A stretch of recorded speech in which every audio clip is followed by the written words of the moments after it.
ఏమండి నన్ను పెళ్లి చేసుకున్న తర్వాత మీకేమనిపిస్తుంది? అబ్బా ఛీ, ఈ కంపెనీ వాడు తయారు చేసి నాకంట కట్టాడు. ఇది సచ్చినా రిటర్న్ తీసుకోడు. ఏమండి మీ ఉద్దేశంలో లవ్ మ్యారేజ్ బెటరా అరేంజ్ మ్యారేజ్ బెటరా?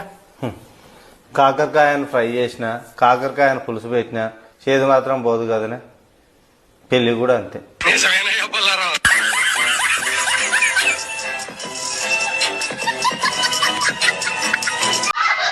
నువ్వు నాకు పెళ్లికి ముందు ఎందుకు చెప్పలేదు మందు తాగుతానని? నువ్వు ఎందుకు చెప్పలేదు పెళ్లికి ముందు నా రక్తం తాగుతావని?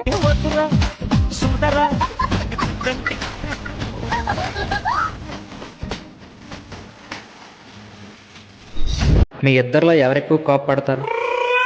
మీ ఇద్దరిలో ఎవరెక్కువ చిరాకు పడతారు? మీ ఇద్దరిలో ఎవరెక్కువ అరుస్తారు? వీటన్నిటికి గల కారణం ఎవరు? నాతో అంత బాధ అనిపిస్తే వెళ్ళిపోవచ్చు కదా. నో, నీతో ఉన్నప్పుడు బాధపడినా పర్లేదు, నేను వెళ్ళిపోయిన తర్వాత నువ్వు సంతోషంగా ఉంటావు చూడు, అది చూసి నేను తట్టుకోలేను. అస్సలు జరగదు, నేను అస్సలు వెళ్ళను. ఏమండి మీ లైఫ్ లో బెస్ట్ గురువు ఎవరండి మీకు? నిన్ను మించిన గురువు ఎవరు ఉంటారు చెప్పు? నేనా? పెళ్లికి ముందు టీ పెట్టుకోవడమే రాదు, పెళ్ళైన తర్వాత వంటే నేర్చుకున్నా. పెళ్లికి ముందు ఏ రోజు బట్టలు వాషింగ్ మిషన్ లో పెట్టిందే లేదు, పెళ్ళైన తర్వాత రోజు బట్టలు ఉతుకుతున్నా. పెళ్లికి ముందు ఏ రోజు తిన్న ప్లేట్ కడిగిందే లేదు, పెళ్ళైన తర్వాత రోజు బాసలు తోముతున్నా. పెళ్లికి ముందు మా అమ్మ చెప్పిందే వినేవాడిని, పెళ్ళైన తర్వాత నువ్వు చెప్పిందే వింటున్నా. పెళ్లికి ముందు ఏ రోజు సూర్యోదయం చూసింది లేదు, కానీ పెళ్ళైన తర్వాత రోజు సూర్యుడు లేవక ముందే నేను లేచి కూర్చుంటున్నా. నిన్ను మించిన గురువు ఎవరు ఉంటారు చెప్పు? లాస్యా, నీకు తెలియకుండా నేను ఏ అమ్మాయితోనైనా మాట్లాడితే నేను మోసం చేసినట్టు అవుతుందా? నీకు తెలియకుండా అన్నంలో విషయం కలిపితే నేను మర్డర్ చేసినట్టు అవుతుందా? నీకు తెలియకుండా అన్నంలో విషయం కలిపితే నేను మర్డర్ చేసినట్టు అవుతుందా? ఏంటి ఒక కప్ కాఫీ ఇస్తావా? ఇలాంటి టైంలో విసిగిస్తే విడాకులు ఇస్తాను, జాగ్రత్త. ఎంతసేపు ఇస్తానని బెదిరించడమే కానీ ఎప్పుడు ఇస్తుందో చెప్పదు. అన్యోన్య దాంపత్యం అన్నమాట. అవునే, బొద్దింక ఎంత ఉంటుంది? ఇంత ఉంటుందండి. నేనెంత ఉన్నానే?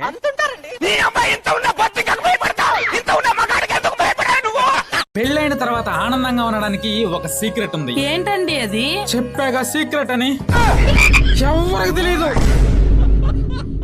ఏమండి, కొరువుతో తలగొక్కోవడం అంటే దాని అర్థం ఏంటండి? పెళ్లి చేసుకోవడమే, పెళ్లి చేసుకోవడమే.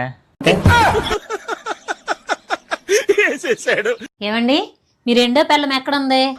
ఏం మాట్లాడుతున్నావే? నాకు రెండో పిల్లం ఎక్కడుంది? ఎప్పుడు చూసినా తాళి కట్టిన పెళ్ళంలాగా చేతిలో పోనట్టుకుని కూకుంటారు కదా, అది లేకపోతేను. ఏమండి త్వరగా వచ్చి నన్ను తీసుకెళ్ళిపోండి.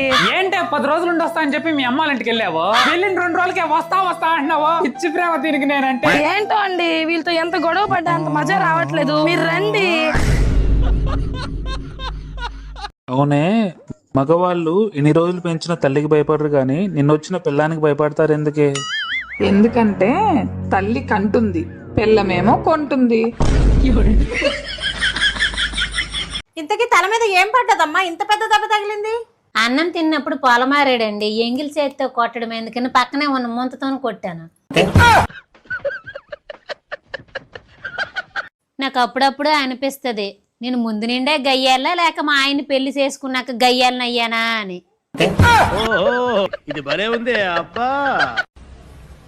ఏమండి, మా ఫ్రెండ్స్ అందరూ వాళ్ళ హస్బెండ్ పేర్లు చేతి మీద రాపించుకుంటున్నారు, మరి నేను ఎక్కడ రాపించుకోవాలి?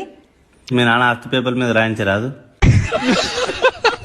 ఎక్కడున్నావు? ఫ్రెండ్ తో బయటకు వచ్చినానే, 2 గంటల్లో ఇంటికి వచ్చేస్తా. ఎప్పుడు వస్తావు? గంటలో వచ్చేస్తా. ఎప్పుడు వస్తావు? అరగంటలో వచ్చేస్తానే. ఎప్పుడు వస్తావు? నీ పక్కనే ఉన్నా కదా, ఎందుకు అరుస్తున్నావా?